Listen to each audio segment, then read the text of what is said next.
Hello everyone, easy physics by N K channel पर आप सभी बच्चों का एक बार पुनः स्वागत है। 12th क्लास की फिजिक्स के चैप्टर नंबर 13 प्रकाश विद्युत प्रभाव को अपन पढ़ रहे हैं और आज अपन इसका एक बेहद महत्वपूर्ण टॉपिक फोटोन अवधारणा, कॉन्सेप्ट ऑफ फोटोन पढ़ने वाले हैं। देखिए, चैप्टर नंबर 13 में अपन प्रकाश विद्युत प्रभाव पढ़ रहे हैं। अपन ने पढ़ा है कि सूर्य से आने वाला प्रकाश धातु की सतह पे गिरेगा तो इलेक्ट्रॉन उत्सर्जित होगा। अपन ने पिछले वीडियो में कंफर्म भी कर लिया कि प्रकाश को यदि तरंग रूप में आप आता हुआ माने तो प्रकाश विद्युत प्रभाव की व्याख्या नहीं होती है। तो प्रकाश विद्युत प्रभाव की व्याख्या करने के लिए सन 1900 में 1900 के अंदर कृष्णिका ब्लैक बॉडी, कंप्लीट जो ब्लैक बॉडी होती है, देखिए आप लोगों ने पढ़ा होगा कि जो काली वस्तुएं होती हैं वो गर्मी अवशोषित भी ज्यादा करती हैं और उत्सर्जित भी ज्यादा करती हैं। आपने पढ़ा होगा कि गर्मी के दिनों में काले ब्लैक कलर के कपड़े पहनने से गर्मी ज्यादा लगती है। आप लोगों ने देखा होगा कि जो भैंस होती है वो ही जाकर के गंदे पानी में या कीचड़ में बैठती है। कभी आपने गाय को पानी में बैठे हुए देखा है? तो जो काली कलर की वस्तुएं होती हैं वो ब्लैक बॉडी कहलाती हैं। वो ऊर्जा का अवशोषण भी अधिक करती हैं और उत्सर्जन भी अधिक करती हैं। तो इसके पीछे एक मैक्स प्लांक नाम के एक वैज्ञानिक हुए हैं जिन्होंने सिद्धांत दिया है कि प्रकाश जो ऊर्जा होती है वो ऊर्जा के छोटे छोटे पैकेट्स के रूप में होती है। ऊर्जा कंटिन्यूअस पानी की तरह न हो करके, मान लीजिए आप एक गिलास में पानी भरते हैं और एक गिलास में आप गेहूं के दाने भरते हैं, दोनों का लेवल बराबर रखते हैं, लेकिन पानी के जो अणु हैं, जो कण हैं, उनको आप देख नहीं सकते, अलग अलग विभेदित नहीं कर सकते। इसकी व्याख्या होती है तरंग सिद्धांत के आधार पर।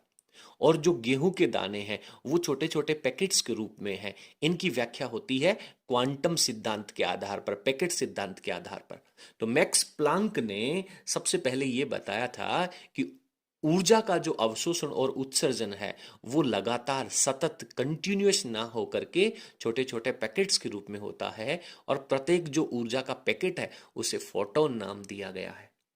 क्लियर है? इसके बाद में इसी सिद्धांत के आधार पर सन 1905 में 1905 में आइंस्टीन ने जो प्लांक का क्वांटम सिद्धांत था उसी को ज्यादा विस्तारित करके इसकी व्याख्या करी।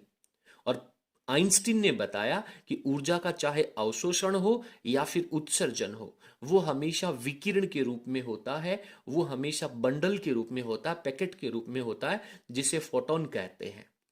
ठीक है। हालांकि वो जो एक पार्टिकल है, जो कण है, जो बंडल है, उसकी कोई ना कोई एनर्जी जरूर होती है। उसका द्रव्यमान विराम अवस्था में अगर वो पार्टिकल रुका हुआ है तो उसका द्रव्यमान 0 माना गया है। फोटोन जो होता है वो उदासीन प्रकृति का होता है, उसके ऊपर ना तो धनावेश होता है और ना ही ऋणावेश होता है। तो ये जितना भी कॉन्सेप्ट आप लोगों ने अभी सुना है उसकी इंपॉर्टेंट लाइनें जो हैं वो फोटोन अवधारणा में अपने को लिखनी होगी। उम्मीद करता हूं कि आपको थोड़ा बहुत फंडामेंटल है वो समझ में आ गया होगा, आप इस टॉपिक से परिचित हुए होंगे। तो यहाँ पर अपन ने इस पूरे कॉन्सेप्ट को लिखने का प्रयास किया है। हालांकि इस तरह का ज्यादा बड़ा प्रश्न नहीं आता है, मैक्सिमम 1 नंबर की अवधारणा यहाँ पे आ सकती है, लेकिन इसके जो छोटे छोटे पार्ट्स हैं वो आपको ऑब्जेक्टिव प्रश्न निकाल सकते हैं, भले ही बोर्ड एग्जाम हो चाहे फिर कॉम्पिटिटिव एग्जाम हो। तो अपन ने यहाँ पे लिखा है कि मैक्स प्लांक ने बताया कि ऊर्जा का विनिमय, विनिमय का मतलब होता है आदान प्रदान, आना और जाना, ऊर्जा का विनिमय सतत ना होकर विविक्त, विविक्त का मतलब है टुकड़ों के रूप में, पैकेट के रूप में होता है। ठीक है। अर्थात ऊर्जा का अवशोषण एवं उत्सर्जन सतत ना होकर के बंडलों के रूप में होता है और उन बंडलों को फोटोन कहते हैं, क्वांटा कहते हैं। क्लियर है? हालांकि इसके बारे में प्लांक ने इसे क्वांटा कहा था, क्वांटम सिद्धांत कहते हैं, लेकिन उसके बाद में सन 1905 में आइंस्टीन ने फोटोन का वो जो क्वांटम सिद्धांत था उसी को ही फोटोन नाम दे दिया। तो अगर आपसे प्रश्न पूछा जाए कि फोटोन का जो अवधारणा है वो किसने दी थी, दैट टाइम आप मैक्स प्लांक नहीं लिखेंगे। फोटोन अवधारणा आइंस्टीन ने दी थी और क्वांटम अवधारणा है वो मैक्स प्लांक ने दी थी। हालांकि दोनों कॉन्सेप्ट सेम ही है, लेकिन इनके नाम के आधार पर अपने को यहां पे लिखना होगा। तो मैं यहां पे लिख देता हूं, क्वांटम जो अवधारणा है, क्वांटम सिद्धांत कह दीजिए, अवधारणा कह दीजिए, ये किसने दी थी? मैक्स प्लांक ने। क्लियर है?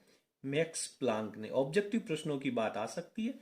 और फोटोन सिद्धांत जो है, ये फोटोन सिद्धांत किसने दिया? फोटोन सिद्धांत, हालांकि ये क्वांटम सिद्धांत का ही नया वर्जन है, ये आइंस्टीन ने दिया था। क्लियर है? आइंस्टीन। ओके, ठीक है। इसके बाद में बात करते हैं कि फोटोन जो होता है वो विद्युत का उदासीन होता है। आपसे पूछा जा सकता है कि फोटोन पे आवेश होता है। ऑप्शन ए धनावेश, ऑप्शन बी ऋणावेश, ऑप्शन डी उदासीन, ऑप्शन सी अनिश्चितता की स्थिति, कुछ भी कह सकता है, लेकिन फोटोन है वो विद्युत का उदासीन होता है। और फोटोन की विशेषताओं में फोटोन का विराम अवस्था में द्रव्यमान शून्य होता है। कई बार फोटोन की कोई दो विशेषताएं भी पूछी जा सकती हैं, दैट टाइम ये दोनों पॉइंट्स आप सेपरेट लिख सकते हैं। ठीक है, इसके बाद में आप पहले स्क्रीन को पॉज करके इतना सा लिख लें, उसके बाद में अपन आगे कंटिन्यू करते हैं। देखिए, अब अपन बात करते हैं फोटोन की ऊर्जा की। तो प्रत्येक जो फोटोन होता है उसकी एनर्जी समान नहीं है। हर एक फोटोन की एनर्जी है वो अलग अलग हो सकती है। ऐसा नहीं है कि सारे के सारे जो फोटोन होंगे उनकी एनर्जी समान होगी। फोटोन की जो एनर्जी है वो उसकी आवृत्ति के, फ्रीक्वेंसी के समानुपाती होती है।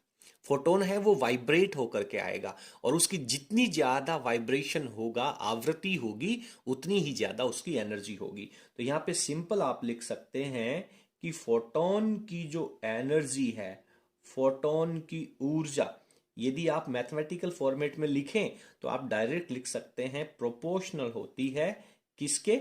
आवृत्ति के। फोटोन की जो आवृत्ति होगी उसके समानुपाती होती है। आप स्टेटमेंट के फॉर्मेट में भी लिख सकते हैं, मैंने यहां पे मैथमेटिकली लिख दिया है। तो इसको अपने क्या लिखना चाहिए कि sir E is proportional to, हो गया न्यू। ठीक है। और इसके बाद में फोटोन का जो बेसिक कॉन्सेप्ट है वो मैक्स प्लांक ने दिया था। तो प्लांक ने कहा कि यदि एनर्जी को आप आवृत्ति के साथ में बराबर लिखना चाहें तो आपको एक कांस्टेंट लगाना होगा जिसे अपन H कहते हैं, और ये H न्यू हो जाता है। और यहां पे जो H है, जहां H जो है इसे प्लांक स्थिरांक कहते हैं। H जो है वो मैक्स प्लांक के नाम के आधार पर इसका नाम दिया गया है, और इसे प्लांक स्थिरांक कहते हैं। कांस्टेंट वैल्यू है, और आपसे H की जो वैल्यू है वो पूछी भी जा सकती है, और आपको न्यूमेरिकल्स के अंदर डायरेक्ट यूज भी करनी होगी। तो 6.62 इंटू 10⁻⁻34। मात्रक मैं नहीं बताऊंगा बेटा, मात्रक आपको निकालना है। देखिए, कई बार मैक्स प्लांक का जो प्लांक कांस्टेंट है इसका मात्रक पूछा जा सकता है। तो क्या लिखेंगे? ये ऊर्जा हो गई, और आवृत्ति है वो बटा में आ जाएगी। ठीक है। और बटा की आवृत्ति जो है वो जब मल्टीप्लाई में जाएगी तो आवृत्ति क्या होती है? 1/सेकंड होता है। आवृत्ति का मात्रक क्या होता है? 1/सेकंड होता है, और वो सेकंड यहां पे मल्टीप्लाई में चला जाएगा। क्लियर है? तो ऊर्जा का मात्रक जूल हो गया, और 1/आवृत्ति सेकंड हो जाएगी, तो जूल सेकंड इसका मात्रक हो जाता है। बच्चे अक्सर इसमें कंफ्यूज रहते हैं, साहब प्लांक कांस्टेंट कहां से आएगा, प्लांक कांस्टेंट का जो यूनिट है, मात्रक है, डायमेंशन, विमा जो है इसकी, वो कहां से आएगी। कक्षा 11 में आप लोगों ने विमाएं बहुत अच्छे से पढ़ी होंगी, और वहां पे प्लांक कांस्टेंट की विमा आपने रटी भी होगी। मैं अक्सर मेरे स्टूडेंट्स को कहता हूं कि विमाएं आपको रटने की जरूरत नहीं है। जैसे जैसे आप नई फिजिकल क्वांटिटी पढ़ते हैं, भौतिक राशि पढ़ते हैं, तो आपके दिमाग में एक छोटी सी उत्सुकता होनी चाहिए कि इसकी विमा क्या होगी। हर एक फिजिकल क्वांटिटी की विमा आपको निकालनी चाहिए। तो मैं यहां पे इसका मात्रक लिख देता हूं, जूल सेकेंड। ठीक है। और लगे हाथ आप लोगों को यहां पे इसकी विमा भी लिख लेनी चाहिए। किसकी विमा लिख रहे हैं बेटा? अपन अपन प्लांक कांस्टेंट की विमा लिख रहे हैं। तो जूल क्या होता है? वर्क होता है। तो सर ये तो M1L2 और T-2 होगा। किसका? जूल का। और उसको आपको मल्टीप्लाई करना है सेकंड से, यानी T⁻1 से। तो T⁻2 है वो, जब T से मल्टीप्लाई होगा तो यहाँ पे क्या रह जाएगा? -1 रह जाएगा। तो ये आपके पास प्लांक कांस्टेंट की डायमेंशन विमा आ जाएगी। ठीक है। अब यहां पे E बराबर एच न्यू लिखा है, और आप बहुत अच्छे से जानते भी हैं कि E बराबर एच लिख दिया। सर आवृत्ति जो होती है वो आवृत्ति लैम्डा के व्युत्क्रमानुपाती होती है, तो इसको अपन C/लैम्डा कहते हैं। ठीक है। तो यहां से आप डायरेक्ट लिख सकते हैं कि यदि E में और लैम्डा में यदि आप रिलेशन निकालना चाहें तो आप कह सकते हैं कि sir E is proportional to 1/λ। तो आपको आवृत्ति में और ऊर्जा में ग्राफ खींचना पूछा जा सकता है, आवृत्ति में और लेमडा में ग्राफ पूछा जा सकता है, और आवृत्ति और 1/λ में भी ग्राफ पूछा जा सकता है। तो पहले आप इस कॉन्सेप्ट को लिख लें, अगले पार्ट में अगले पेज में चलते हैं और वहां पे अपन इनका ग्राफ ड्रॉ कर लेते हैं। देखिए बेटा, ये जो सिद्धांत अपन ने पढ़ा है इसको आप अपने दिमाग को थोड़ा सा ब्रॉड करके और स्लो मोशन में पढ़ेंगे। यदि आप कंप्रेस दबाने का प्रयास करेंगे, याद रखने का प्रयास करेंगे, तो बहुत कंफ्यूजन हो सकता है। आपका जो दिमाग है उसकी मेमोरी पावर है वो कमजोर हो सकती है। तो आप इसको थोड़ा सा विस्तारित करके पढ़ें। तो मैं एक बार इस रिलेशन को पहले लिख चुका हूं, आपने पढ़ा भी है। E बराबर एच न्यू और E बराबर एच न्यू की जगह C/λ अपन लिख सकते हैं। तो अब अपन दो ग्राफ ड्रॉ कर लेते हैं छोटे छोटे यहां पर। तो पहला तो ग्राफ अपन ड्रॉ कर लेते हैं आवृत्ति के अंदर। एक्स एक्स के ऊपर अपन आवृत्ति ले लेते हैं और वाई एक्स के ऊपर एनर्जी ले लेते हैं। और अभी आपने पढ़ा है कि आवृत्ति और एनर्जी तो प्रोपोर्शनल है, तो ये स्ट्रेट लाइन का ग्राफ आ जाएगा। ठीक है बेटा। और उसके बाद में यदि अपन आवृत्ति की जगह लेमडा ले लें और वाई एक्स के ऊपर अगेन अपन एनर्जी रखें, यहाँ पे अपन लेमडा रखें, तो ये तो व्युत्क्रमानुपाती का ग्राफ है। और व्युत्क्रमानुपाती का ग्राफ है वो कुछ इस तरीके से आता है, आप लोग बहुत अच्छे से जानते हैं। क्लियर है। इसके बाद में आप अगेन वाई एक्स के ऊपर एनर्जी ले लीजिए और एक्स एक्स के ऊपर आप लेमडा ना लेकर के 1/λ रख लें। तो आप देखेंगे कि सर E है और 1/λ है, वो तो प्रोपोर्शनल है। क्लियर है। तो इसका जो ग्राफ है वो अगेन स्ट्रेट लाइन आ जाएगा। तो ये तीनों ग्राफ हैं वो आपसे परीक्षा में पूछे जा सकते हैं। कोई सा भी ग्राफ बेसिक फंडामेंटल के ऊपर आधारित है। अब यहां से अपन एक नया रिलेशन बनाने वाले हैं। ठीक है। उसे द्रव्यमान ऊर्जा समीकरण कहते हैं। तो यहां पे एक रिलेशन आपके पास आया। क्या रिलेशन आया कि दोबारा लिखता हूं मैं, E बराबर एच न्यू और न्यू की जगह सर लिखा अपन ने HC/λ। क्या मैं यहां से लेमडा की वैल्यू लिख सकता हूं इस फॉर्मूले के अकॉर्डिंग? सर लेमडा यहां चला जाएगा और E नीचे आ जाएगा। देन आपके पास इक्वेशन हो जाएगी lambda is equals to HC/E। इसे मैंने समीकरण नंबर 1 कह दिया। आइंस्टीन ने एक द्रव्यमान ऊर्जा समीकरण भी दिया था। तो आइंस्टीन का द्रव्यमान ऊर्जा समीकरण ले लेते हैं अपन। आइंस्टीन द्रव्यमान ऊर्जा संबंध। ठीक है। क्या होता है बेटा? आइंस्टीन को सबसे पहले नोबेल प्राइज इसी रिलेशन की वजह से मिला था, द्रव्यमान ऊर्जा संबंध। आइंस्टीन ने कहा था कि प्रत्येक वस्तु जिसका द्रव्यमान है वो डेफिनेटली एनर्जी रखती है, mc²। m मास को रिप्रेजेंट करता है, c है जो स्पीड ऑफ लाइट को रिप्रेजेंट करती है। ठीक है। प्रत्येक वस्तु का जिसका द्रव्यमान ज्यादा होगा डेफिनेटली उसकी एनर्जी भी ज्यादा होगी।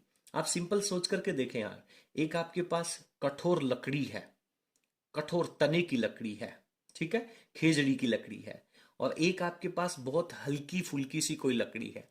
दोनों को आप जलाओगे तो कहाँ एनर्जी ज्यादा मिलेगी? सोच के देखें। एक हल्की फुल्की सी लकड़ी है, जैसे कागज है, कोई गत्ता है, तो वो तो बहुत इजीली जल जाएगा, आपको इतनी ज्यादा एनर्जी नहीं मिल पाएगी।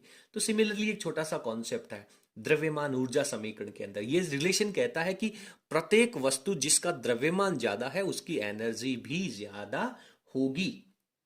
ये जो वैल्यू है इसमें E की वैल्यू आप समीकरण नंबर 1 में रख दें। ठीक है। तो यहां पे लिखने की जरूरत है क्या? समीकरण 1 में रखने पर चलिए लिख लेते हैं बेटा, थोड़ा सा इजी रहेगा। समीकरण 1 में रखने पर, रख करके देख लीजिए सर। समीकरण 1 में रखने पर लेमडा की वैल्यू बता दो मेरे को। सर HC चल रहा है और E की जगह अपन mc² लिख दें।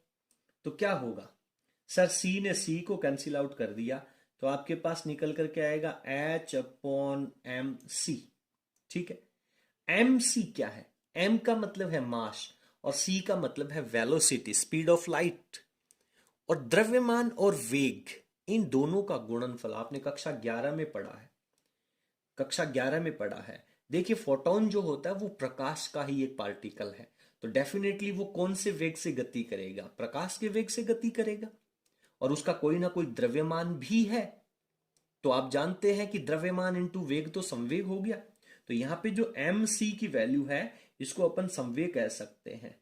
संवेग किसका? फोटोन का, किसका संवेग, फोटोन का संवेग, इसको आप P से लिख सकते हैं, that is equal to mc हो जाएगा। ये वैल्यू आप यहां पे रिप्लेस करेंगे तो आपके पास एक नया इक्वेशन आ जाएगा। क्या आ जाएगा बेटा, sir lambda is equal to h upon p, lambda is equal to h upon p। ये आपके पास एक नया रिलेशन आता है और इसी रिलेशन के आधार पर आपसे न्यूमेरिकल पूछे जाने की पूरी संभावना रहती है। फोटोन अवधारणा, तो फोटोन की जो अवधारणा है इसके आधार पर आप किसकी किसकी व्याख्या कर सकते हैं। फोटोन अवधारणा के आधार पर एक तो आप प्रकाश विद्युत प्रभाव की व्याख्या कर सकते हैं। प्रकाश विद्युत प्रभाव पढ़ लिया ना अपन ने, धातु की सतह पे प्रकाश आपतित होने पर इलेक्ट्रॉन का उत्सर्जन होना, तो उसकी व्याख्या अपन करेंगे इसी चैप्टर में।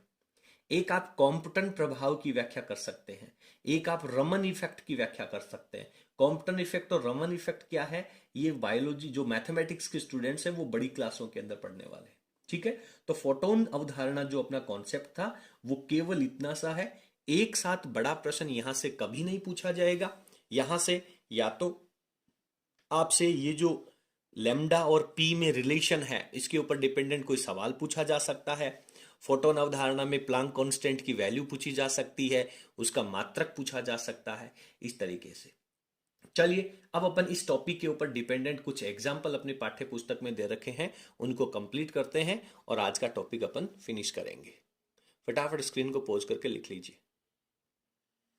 उदाहरण नंबर 1 क्या कह रहा है कि तरंग दैर्ध्य 4000 एंगस्ट्रॉम के फोटोन के लिए ज्ञात कीजिए। तो सबसे पहले आपको लेमडा की वैल्यू दे रखी है 4000 एंगस्ट्रॉम, तो अपने को इसको सबसे पहले मीटर में कन्वर्ट कर लेना चाहिए। तो 4 इंटू 10 की पावर -7 मीटर कह देता हूं। देखिए मैंने ये 3 जीरो है वो भी रिमूव कर दिया। एंगस्ट्रॉम रिमूव करोगे तो 10 की पावर -10 लगना चाहिए था, ये 3 जीरो रिमूव होंगे तो 10 की पावर -7 मीटर बचेगा।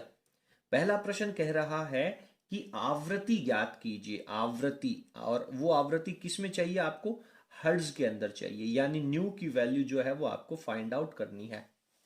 अच्छा एक कॉन्सेप्ट लगाइए, लेमडा में और न्यू में क्या रिलेशन है, अभी आपने कुछ पढ़ा था, याद करो। प्लांक कांस्टेंट से अब आगे जब आवृत्ति की वैल्यू लिखी थी तो सर हमने लिखा था nu is equals to c upon lambda. तो ये रिलेशन सी की वैल्यू आप जानते हो, 3 इंटू 10 की पावर 8 होता है, अपॉन लेमडा की वैल्यू 4 इंटू 10 की पावर सर -7 हो जाएगा। क्लियर है, आप इन दोनों की वैल्यू को फटाफट रख दीजिए। 3 में जब आप 4 का भाग देंगे तो अप्रोक्सीमेट 0.75 के आसपास जाएगा, और 10 की पावर 7 7 14 और एक 15 बचेगा, और उस 15 में से एक इस तरफ ले लेता हूं तो मेरे पास आंसर बचेगा 7.5। 10 की पावर माइनस रहेगा क्या, प्लस ही रहेगा सर, ऊपर तो 8 है और नीचे -7 है, ये ऊपर जाएगा प्लस हो जाएगा। 15 होना था, ये पॉइंट यहां लगना था, मैंने एक पॉइंट को आगे खिसका करके संख्या को बढ़ा दिया, तो वैल्यू जो पावर है वो 14 हो जाएगी, और मात्र क्या लग जाएगा बेटा, हर्ट्ज लग जाएगा। यही अपने से पूछा था। बी पार्ट पे चलते हैं। दूसरा प्रश्न क्या कह रहा है, आपको पूछ रहा है कि फोटोन की एनर्जी चाहिए, तो फोटोन की ऊर्जा की वैल्यू आपको फाइंड आउट करनी है। तो ऊर्जा का फॉर्मूला लगा दीजिए sir, E equals to h nu रहेगा, ठीक है। तो E की वैल्यू, H का मान तो आपने अभी पढ़ा है, प्लांक कांस्टेंट कितना था 6.63 लिख देता हूं मैं, 10 की पावर -34। ये वैल्यू आपको याद करनी पड़ेगी बेटा, क्वेश्चन के अंदर दी हुई जरूरी नहीं है, हालांकि यहाँ पे तो आपको H की वैल्यू दे रखी है बट देना जरूरी नहीं है। और न्यू की वैल्यू अभी अपन ने निकाल ली, तो 7.5 और 10 की पावर 14। अब आप इन दोनों को कैलकुलेट कर लीजिए, कैलकुलेशन करना तो आता होगा ना। लेकिन ये एनर्जी तो किस में आएगी सर, ये तो जूल में आएगी, लेकिन अगले ने आपसे पूछा है क्वेश्चन में किस में, इलेक्ट्रॉन वोल्ट में। और आप बहुत अच्छे से जानते हैं कि जूल को यदि आप इलेक्ट्रॉन वोल्ट में कन्वर्ट करना चाहते हैं, दैट टाइम अपने को 1.6 10 की पावर -19 चार्ज ऑफ इलेक्ट्रॉन से डिवाइड करना पड़ेगा, 10 की पावर -19 का भाग लगाना पड़ेगा। जब आप इसमें भाग लगाएंगे, कैलकुलेशन करेंगे, तो लगभग वैल्यू कितनी आएगी, मैं स्क्रीन को पॉज करके रफ में कैलकुलेट कर लेता हूं, आपको भी यहाँ पे स्क्रीन को पॉज करके कैलकुलेट कर लेना चाहिए, क्योंकि इसकी कैलकुलेशन एग्जाम में तो कोई बताने वाला नहीं है। एग्जाम में तो आपको इसकी कैलकुलेशन खुद करनी पड़ेगी ना बेटा। तो यहाँ पे इसका जो आंसर है वो 3.10 इलेक्ट्रॉन वोल्ट आ जाएगा। ये मेरा इसका दूसरा पार्ट कंप्लीट हो जाता है। आगे चलते हैं सी पार्ट पे। सी पार्ट क्या कह रहा है? संवेग पूछ रहा है। चलिए, संवेग पूछ रहा है तो संवेग को अपन P से लिखते हैं। P की वैल्यू आपको फाइंड आउट करनी है। अभी आपने लेमडा में और P में एक रिलेशन पढ़ा था, फोटोन अवधारणा में पढ़ा था ना बेटा। तो लेमडा इज इक्वल्स टू पढ़ा था सर H अपॉन P, और यहां से P की वैल्यू अपन निकालें तो ये बन जाएगा H अपॉन लेमडा। क्लियर है? H की वैल्यू अपन जानते हैं 6.63 इंटू 10 की पावर -34, और अपॉन लेमडा की वैल्यू कितनी है? 4 इंटू 10 की पावर -7। ठीक है, 4 का भाग लगा दो, क्या आंसर आ जाएगा? फटाफट देख लो यार, स्क्रीन को पॉज करके आप भाग लगा लेना। 1.66 इंटू 10 की पावर -27, और आगे जाने से पहले मात्रक जरूर लगा देना। तो संवेग तो मात्रक क्या होता है? एम वी हो गया ना।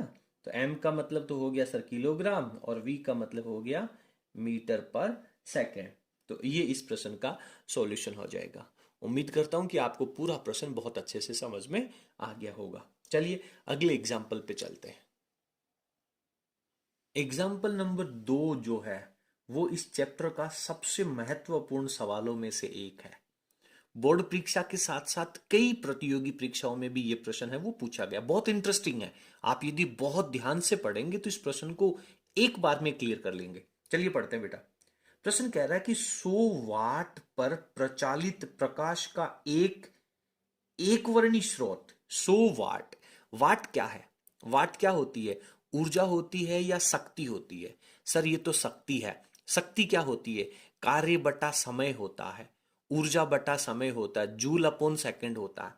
तो आपको यहां पे 100 वाट जो है वो शक्ति दे रखी है, पावर दे रखा है। ठीक है, तो यहां पे मैं लिख देता हूं।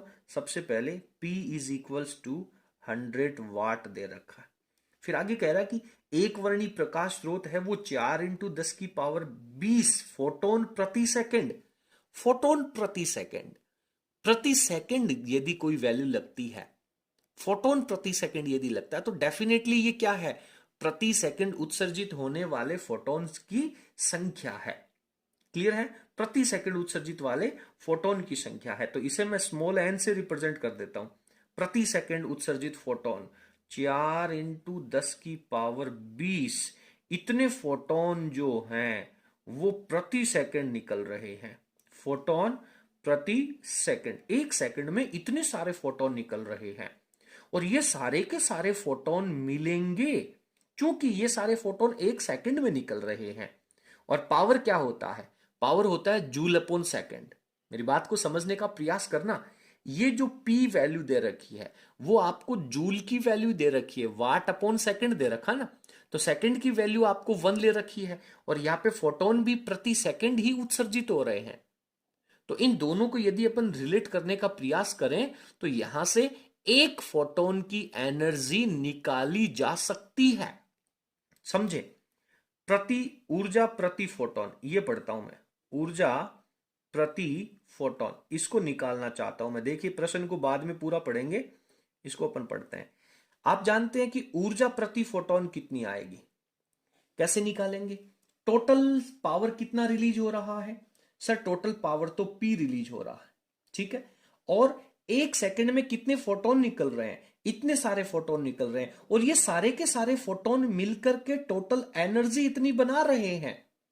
तो एक फोटोन की एनर्जी कितनी आएगी यदि मैं एक सेकंड में उत्सर्जित होने वाले फोटोन से इस टोटल एक सेकंड की एनर्जी को डिवाइड कर दूं? देखिए ये टोटल एनर्जी है एक सेकंड की, और ये टोटल नंबर ऑफ फोटोन है एक सेकंड का। तो इतने सारे फोटोन की जो एनर्जी है वो 100 वाट है प्रति सेकंड, दोनों में प्रति सेकंड है। यहां पे आप इसको ये लिख सकते हैं 100 जूल पर सेकंड। क्लियर है मेरी बात? तो ये टोटल एनर्जी है इतने सारे फोटोन की एक सेकंड में, एक सेकंड में। तो एक फोटोन की एनर्जी कितनी होगी? टोटल एनर्जी में आप n से डिवाइड कर दें। तो n से डिवाइड करेंगे तो ये तो वैल्यू आ गई 100 और नीचे वैल्यू हो जाएगी 4 इंटू 10⁻20। दिस इज एनर्जी और इसका मात्रक क्या लगेगा, जूल लग जाएगा। क्लियर है मेरी बात? इतनी जूल की एनर्जी है एक फोटोन की। और यदि मैं इसको डिवाइड करके आंसर सॉल्व आउट करने का प्रयास करूं तो 100 में 4 का भाग जाएगा 25 बार, 10 की पावर ऊपर जाएगा तो माइनस का 20, और ये जो 25 है इसको मैं थोड़ा सा छोटा कर लेता हूं तो 2.5 हो जाएगा, 10 की पावर ऊपर जाएगा तो माइनस का 20। तो संख्या को मैंने क्या कर दिया है, छोटा कर दिया है। तो इसकी पावर को क्या करूंगा, मैं बढ़ाऊंगा, और 10 की पावर -20 जब बढ़ेगी तो 10 की पावर -19 हो जाएगी। कैलकुलेशन तो बेटा सीखनी पड़ेगी, मैं नहीं सिखा सकता। ये तो 10वीं क्लास तक आप लोगों ने कैलकुलेशन सीख रखी होगी। तो ये जूल, ये प्रति फोटोन की एनर्जी है। अब सवाल आपसे कह रहा, आगे बढ़ते हैं, प्रकाश का तरंग दैर्ध्य ज्ञात कीजिए। लेमडा आपको कैलकुलेट करना है। एच की वैल्यू और सी की वैल्यू आपको दे रखी है। देखिए बनाइए, लेमडा में और ई में क्या रिलेशन है। ई की वैल्यू तो आ गई, लेमडा आपको चाहिए, तो सर ई बराबर फॉर्मूला होता है एच न्यू। ई बराबर एच न्यू की जगह सर सी अपॉन लेमडा। आपको लेमडा यहां पे चाहिए, लेमडा इधर आ जाएगा और एच सी के बटा में ई चला जाएगा। तो लेमडा बराबर एच की वैल्यू लिखो भाई 6.63, 10 की पावर -34 हो गया सर। सी कितना, 3 इंटू 10 की पावर 8 हो गया सर। और बटा में टोटल एनर्जी 2.5, 10 की पावर -19 हो गया सर। अब बेटा गुणा भाग करना मेरे को नहीं आता, ये तो आपको ही पढ़ना पड़ेगा। लगभग इसकी जो वैल्यू आएगी वो 8000 इंटू 10 की पावर -10 मीटर आएगी। तो इसको मैं क्या लिख सकता हूं, 8000 एंगस्ट्रॉम लिख सकता हूं। तो इस तरीके से उत्सर्जित होने वाले फोटोन का जो लेमडा है वो 8000 एंगस्ट्रॉम हो जाएगा। तो इसके साथ ही फोटोन की जो अवधारणा का कॉन्सेप्ट है वो आपका कंप्लीट हो जाता है। जाते जाते मैं आप लोगों से 2 प्रश्न क्रिएट करता हूं, दोनों प्रश्नों का जो आंसर है वो आप लोगों को मुझे देना होगा। ठीक है, चलिए। तो मेरा पहला प्रश्न है आज के इसी वीडियो में से रहेगा। यदि आपसे प्रश्न आता है कि क्वांटम सिद्धांत का प्रतिपादन किस वैज्ञानिक ने किया, तो आप इसका आंसर क्या लिखेंगे। इसी क्रम में आप कमेंट सेक्शन में आप इनके आंसर लिखेंगे। और दूसरा प्रश्न है कि फोटोन सिद्धांत का प्रतिपादन किस वैज्ञानिक ने किया, उसका आंसर आपको हमें कमेंट सेक्शन में लिखना है। और आपको हमारा आज का कंटेंट कैसा लगा इसके बारे में भी आप जरूर लिखें, और आपका कोई भी सुझाव हो वो भी सादर आमंत्रित है। यदि आपको हमारा आज का वीडियो पसंद आया हो तो प्लीज आप इसे लाइक करें और इसे अपने सभी मित्रों के साथ शेयर करें। बहुत बहुत धन्यवाद, थैंक यू।